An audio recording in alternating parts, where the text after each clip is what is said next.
شيكابالا اعتزل ولا ما اعتزلش؟ عشان خاطر الناس تبقى عارفة هحكي لك على القصة كلها بشكل سريع عشان تبقى في قلب الحدث وعارف القصة مشيت ازاي.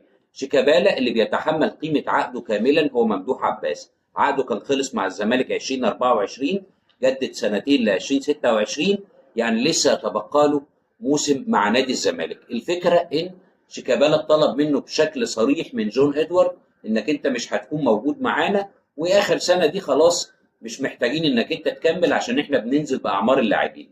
الراجل ما عجبوش الكلام ده شيكا، راح اتكلم مع اعضاء مجلس الاداره، الناس كلها اتهربت منه ومحدش رضي انه يرد عليه. عشان كده شيكابالا طبعا قال لك انا مش هقدر ان انا العب في اي نادي تاني غير نادي الزمالك. ممكن يكون في عرض بيدرسه من الدوري الليبي يلعب فيه سنه لغايه ما الامور تتحل وممكن يعلن اعتزاله، لكن شيكابالا مايل بشكل اكبر على انه يعتزل بسبب المعامله السيئه اللي اتعاملها من مجلس اداره الزمالك. وطبعا المفترض ان الناس كانت تقعد معاه وترد عليه، لانك اتفقت مع شيكابالا او اختلفت معاه في كل الاحوال هو اسطوره لجماهير نادي الزمالك.